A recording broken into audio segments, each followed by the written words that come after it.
Olá e boas-vindas a mais um Mergulho Profundo. Hoje a gente tem em mãos um material que, sendo muito sincera, me pegou totalmente de surpresa. É um material denso. Muito denso. À primeira vista, o tema pode parecer, sei lá, o roteiro de uma aula de história antiga ou um manual de arqueologia.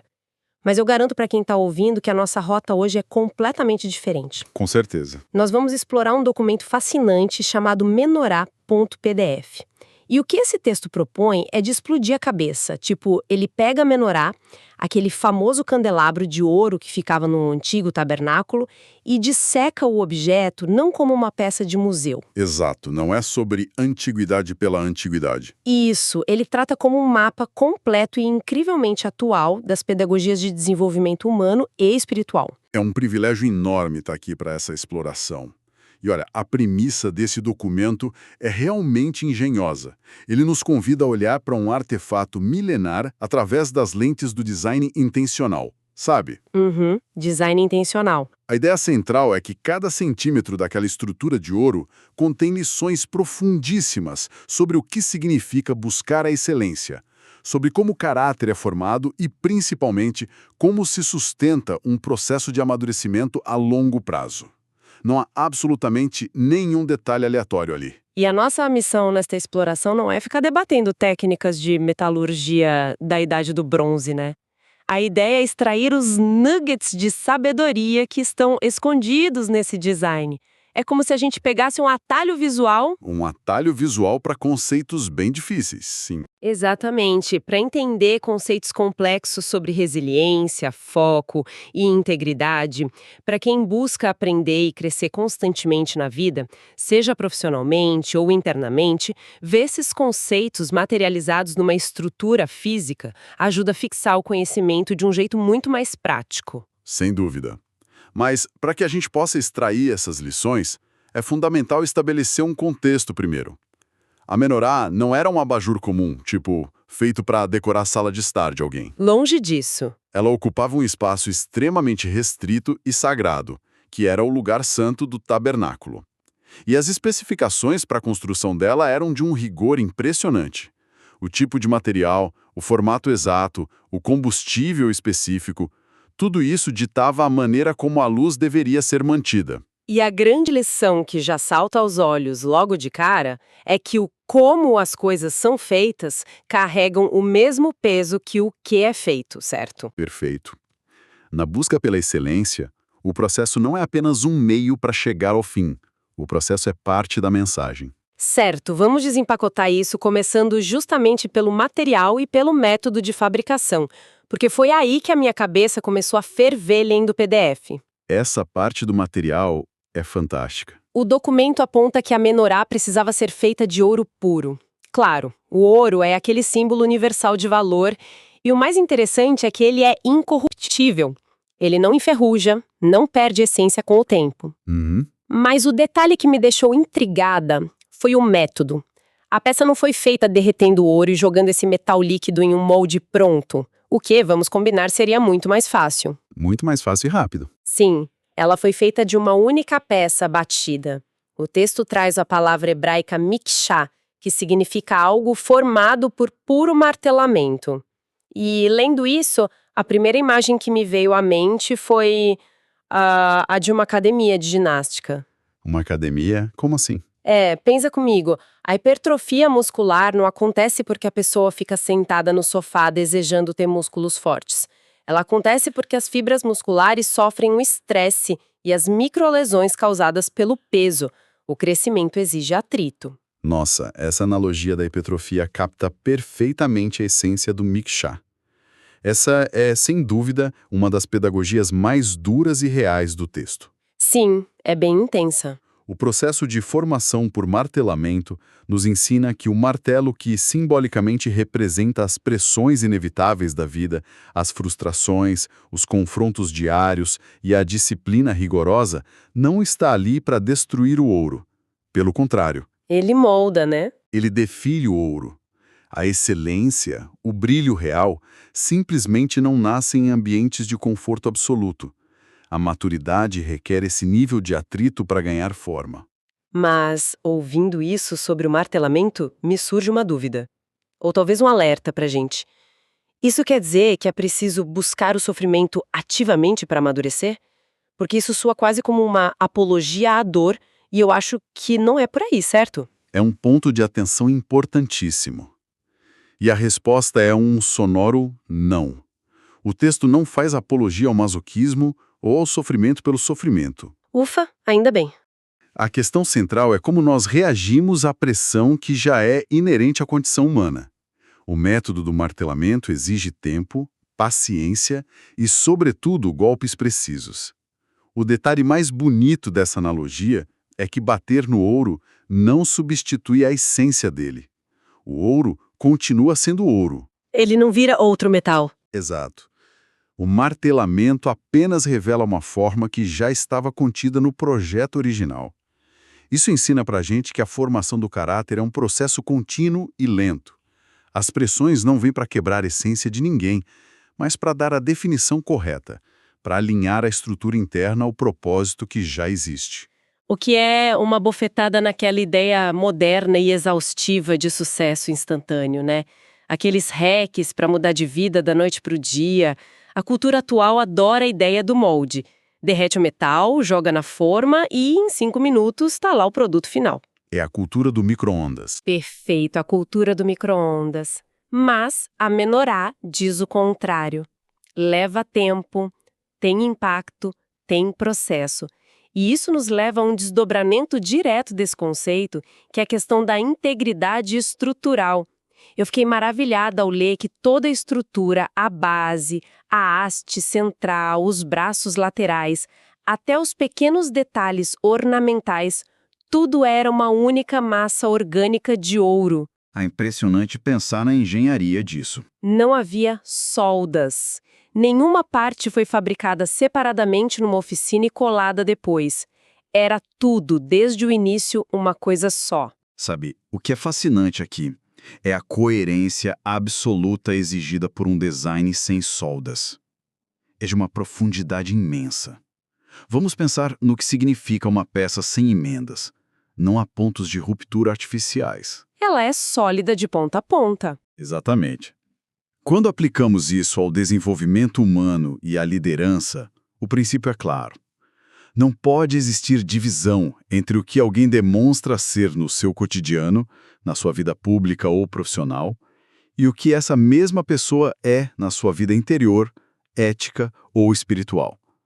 A tentativa de criar compartimentos para diferentes áreas da vida é o equivalente a usar solda. Nossa, isso me faz pensar muito na cultura corporativa de hoje. Imagina uma empresa onde o departamento de relações públicas, que seria, sei lá, um dos braços brilhantes da Menora, Lançando campanhas maravilhosas, claro. isso, campanhas lindas sobre bem-estar, mas o eixo central da empresa, tipo o departamento de recursos humanos e a diretoria, tem práticas tóxicas e abusivas. Essa imagem de uma empresa saudável foi soldada por fora. Foi colada artificialmente. E aí, quando vier uma crise real, uma pressão de verdade do mercado, o que acontece? A solda quebra, a estrutura desmorona porque não era uma peça única orgânica. Essa transposição para um ambiente corporativo é muito precisa.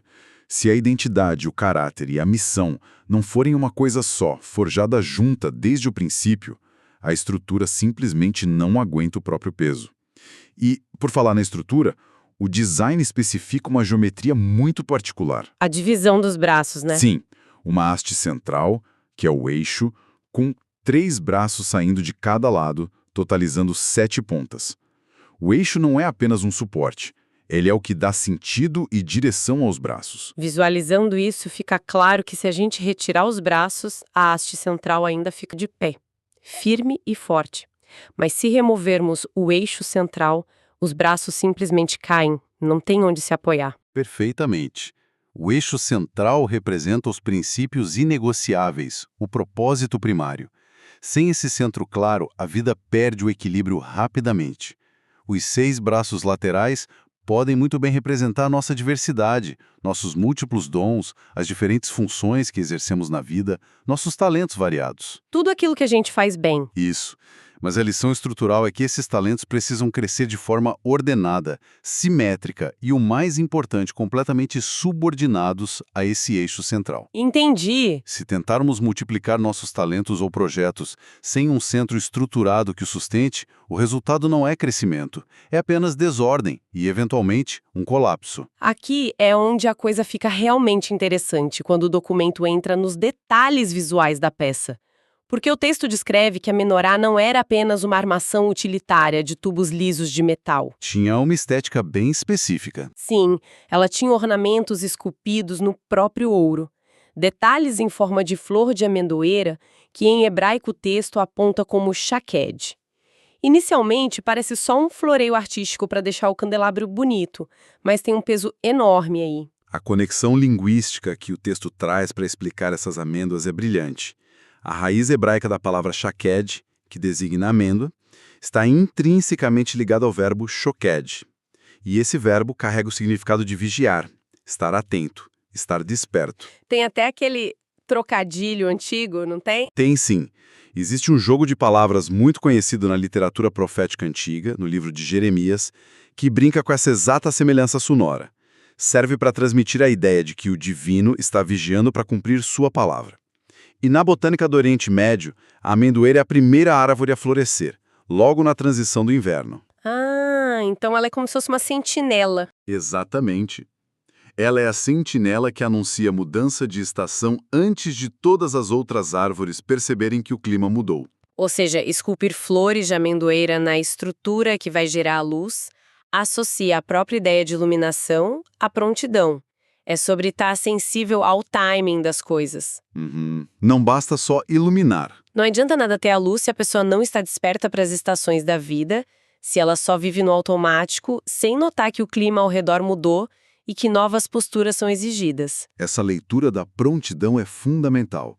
E acrescenta-se a isso o fato de que esses detalhes não são meramente conceituais. Eles são formas estéticas. Botões e flores em ouro puro. O que traz a questão da beleza, né? Isso esclarece que a busca pela excelência abraça a beleza. Muitas vezes, ambientes voltados para alta performance, ou mesmo ambientes religiosos e sagrados, tendem a um minimalismo árido. Quase punitivo. Quase punitivo. Exato. Como se o que é belo fosse fútil ou uma distração. A menorá desmente isso categoricamente. O crescimento e o florescimento fazem parte de uma maturidade saudável. A beleza funcional tem um lugar de extrema importância na estruturação humana. E juntando essa beleza estrutural da amendoeira, nós temos a matemática do design, que é o número 7. Como a gente mencionou, é uma lâmpada no eixo central e 6 nas laterais. E para quem gosta de decodificar textos antigos sabe que o 7 nunca está lá por acaso. O 7 em praticamente toda a tradição da qual esse artefato se origina, carrega o peso simbólico da plenitude. É o pacote completo. É um número da criação completa, do ciclo fechado, como os 7 dias da semana. Isso embute na estrutura a lição de que o desenvolvimento interior não é um projeto que se aceita fazer pela metade. O objetivo de quem entra nesse processo de martelamento não é apenas sobreviver ou manter um brilho medíocre de adequação. O objetivo é alcançar uma formação plena. Plena, onde todas as áreas da vida funcionam de maneira harmoniosa e completa. Mas ter a estrutura perfeita, essa beleza toda de ouro maciço com flores e 7 pontas, não serve de absolutamente nada no escuro, não é? A estrutura física, por mais incrível que seja, é apenas o potencial ali parado. O que realmente me chamou a atenção no material foi o que ativava essa engrenagem toda, o combustível. Ah, o azeite. O documento detalha que não se podia usar qualquer óleo barato. Tinha que ser azeite puro de oliva batido. Ele usa termos como catite e zael. O processo era muito cuidadoso. Não era só jogar as azeitonas numa prensa pesada e esmagar tudo misturando casca, caroço, folha e polpa. Essa é o que podemos chamar de pedagogia da pureza e da pressão. O texto nos mostra que apenas a primeira extração da oliva, aquela que é feita de forma gentil e cuidadosa, produz o azeite capaz de gerar uma chama limpa, Uma chama sem fumaça. estável e livre de fumaça. Trazendo isso para o desenvolvimento humano, o princípio é claríssimo. Aquilo que alimenta nossa consciência, as nossas intenções mais profundas, precisa ser da mais alta qualidade possível. Entendi. A pureza de intenção. A pureza interna é o único elemento que consegue sustentar a luz externa a longo prazo. Se o nosso combustível interno, as nossas motivações para trabalhar, para liderar, para nos relacionarmos com as pessoas, estiver cheio de misturas, vaidades ocultas ou segundas intenções, a nossa chama fatalmente vai soltar fumaça. Vai sujar tudo em volta. Vai oscilar. E eventualmente manchar o ambiente ao redor. E o impressionante é que a operação disso não era automática, não existia um botão de liga e desliga. Havia uma medida exata de azeite calculada meticulosamente para durar a noite inteira. E mais, o sacerdote tinha a obrigação de limpar os pavios todos os dias. Nenhuma lâmpada ali funcionava no piloto automático. Uma manutenção manual e constante. E lendo essa parte sobre limpar os pavios, eu lembrei imediatamente da nossa fadiga mental moderna. Pensa na rotina de alguém que precisa responder a 100 e-mails complexos por dia. Tomar dezenas de decisões importantes. Mesmo que o trabalho seja excelente, a pessoa seja super bem intencionada, o simples ato de operar nesse nível de exigência gera resíduos. Uma fuligem, digamos assim. Uma fuligem mental e emocional. O cansaço natural da vida. Se conectarmos isso ao quadro geral, o que a limpeza dos pavios nos ensina é o valor inestimável da constância e da disciplina. O desenvolvimento contínuo não é feito de grandes surtos heróicos de energia ou de episódios esporádicos de motivação febril. Ele é sustentado por rituais diários. Cortar o que já queimou. Cortar os pavios queimados nos lembra que até mesmo as atividades mais nobres, o serviço ao outro, a liderança, a dedicação a um projeto, geram desgaste. Geram o cansaço, a frustração, o estresse acumulado. E esses resíduos exigem autoexame. Não dá para ignorar a sujeira. É mandatório limpar essa fuligem da mente e das emoções regularmente, para que a clareza, a chama, consiga se manter forte e límpida no dia seguinte. O que me leva a um dos pontos mais misteriosos que o documento traz. Ele menciona a ordem bíblica para manter uma luz perpétua, o famoso Ner Tamid, a chama que nunca deveria se apagar. E aí o texto resgata uma tradição rabínica antiquíssima sobre a lâmpada do eixo central. O milagre do eixo central. Isso. Segundo a tradição, essa lâmpada específica, milagrosamente, simplesmente não se apagava, mesmo recebendo rigorosamente a mesma medida de azeite que as outras lâmpadas laterais recebiam e que queimavam no tempo normal. É o tipo de coisa que, numa leitura rápida, a gente foca só no aspecto sobrenatural e perde a lição prática. E a lição embutida nessa tradição, seja lida literal ou metaforicamente, é de uma sabedoria imensa. Note que o fato de existir um fenômeno extraordinário ou, traduzindo para nossa realidade, um talento fora de série, operando, não exime ninguém da responsabilidade diária. O sacerdote não largava a lâmpada de mão. De jeito nenhum. Ele não olhava para a lâmpada miraculosa e dizia tipo, bom, já que ela não apaga, não preciso mais cuidar dela. Não. Ele continuava depositando a medida exata de azeite e continuava limpando o pavio daquela lâmpada central todos os dias com a mesma diligência. Que lição de humildade. O ensinamento é que a inspiração, o talento inato ou mesmo circunstâncias extraordinárias nunca substituem o trabalho duro, a transpiração e a rotina de cuidados. A genialidade sem disciplina acaba virando fumaça. E essa rotina silenciosa de cuidados nos empurra para a reflexão sobre a dinâmica de como nós servimos e de como exercemos influência ou liderança nas nossas vidas. O texto cita mais uma tradição rabínica fascinante. O arranjo físico dos pavios das 6 lâmpadas laterais não fazia com que a luz apontasse para a frente, em direção a quem entrasse na sala, nem para fora. Apontavam para o centro. As chamas eram todas direcionadas, inclinadas intencionalmente para iluminar a haste central. O que vemos aí é a mais pura ilustração de humildade estrutural. Quando transpomos essa imagem para o trabalho em equipe, para a vida em comunidade ou até mesmo para o ecossistema das nossas próprias habilidades internas, a mensagem é contundente. Como assim? O talento individual, o brilho específico de um setor ou de uma capacidade não devem entrar em competição por atenção. Esses elementos devem convergir. A excelência real não é sobre cada um brilhar isoladamente em sua própria direção para ser notado. É sobre colocar essa capacidade a serviço de algo maior, apontando para o propósito central que une a estrutura inteira. Nossa, isso clica perfeitamente quando a gente lembra de um detalhe arquitetônico que o documento faz questão de frisar. A sala onde a menora ficava, o lugar santo, não tinha janelas. Era uma escuridão total sem ela. Era um ambiente completamente fechado, a menora era a única fonte de luz lá dentro. Mas o pulo do gato é que ela não estava lá para ser uma peça de exibição de si mesma. A luz dela batia na mesa dos pães, no altar de incenso, ou seja, ela iluminava o trabalho a ser feito e não a si mesma. A função primordial da luz naquele ambiente era capacitar o serviço alheio. A liderança, vista sob esse prisma, ganha um contorno de extrema responsabilidade. O verdadeiro líder atua como o guardião silencioso da chama. Ele não é a estrela do show.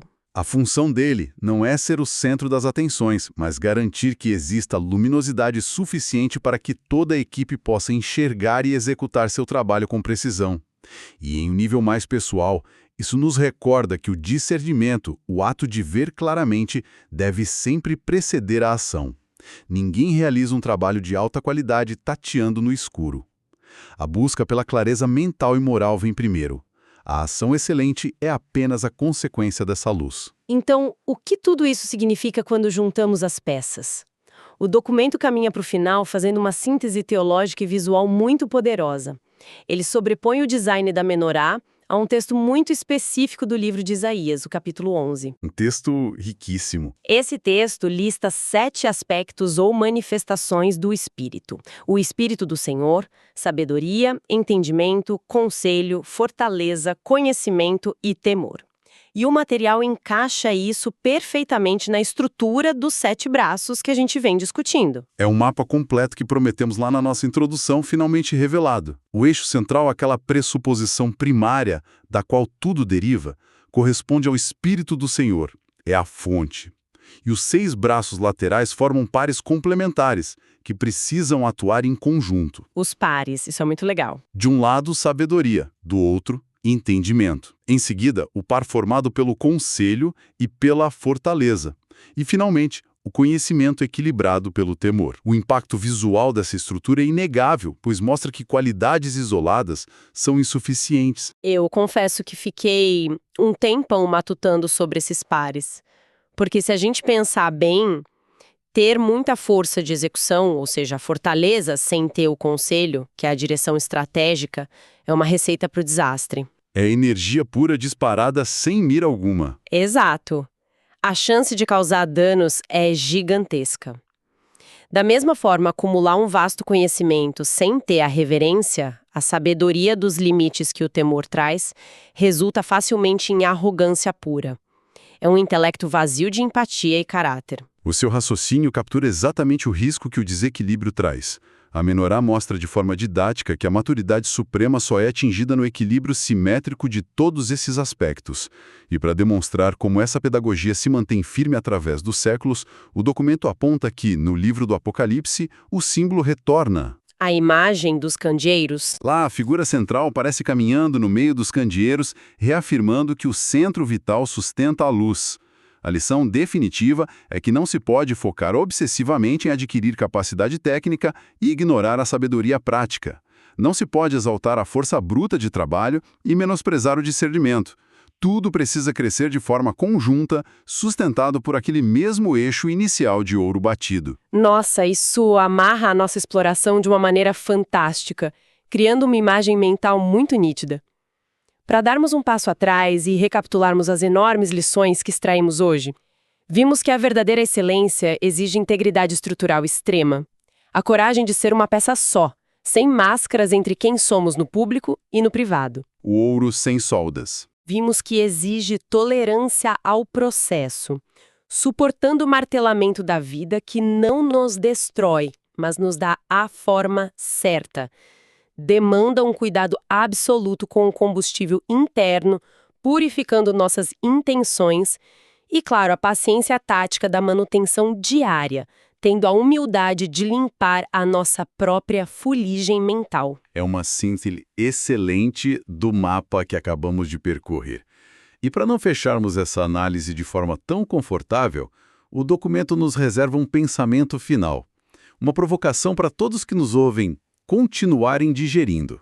Qual seria? Muitas vezes, esquecemos de um detalhe histórico de ordem logística.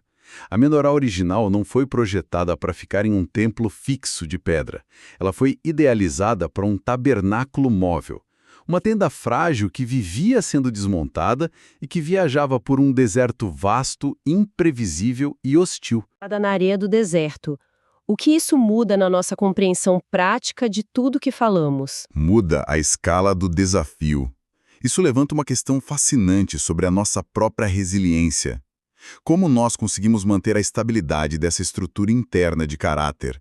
E como evitamos que a luz se apague quando o cenário ao nosso redor está em constante instabilidade, movimento e transição? Uau! Afinal, a excelência genuína não é a capacidade de brilhar apenas quando estamos isolados dentro de um ambiente seguro, com temperatura e pressão controladas. A verdadeira prova de fogo da maturidade estrutural é conseguir carregar essa fonte interna de clareza pela imensidão e pelos solavancos do deserto da vida diária, sem deixar que o óleo derrame e sem permitir que a chama apague. Que imagem incrivelmente poderosa para levarmos para os desafios pesados da nossa própria semana. Pessoal, esse foi o nosso mergulho profundo nos segredos e pedagogias da menorá. Eu encorajo fortemente todo mundo que nos escuta a continuar questionando, explorando e, principalmente, usando esses mapas mentais antigos para tentar construir uma jornada de vida atual com estrutura mais sólida, intenções puras e muita, muita constância.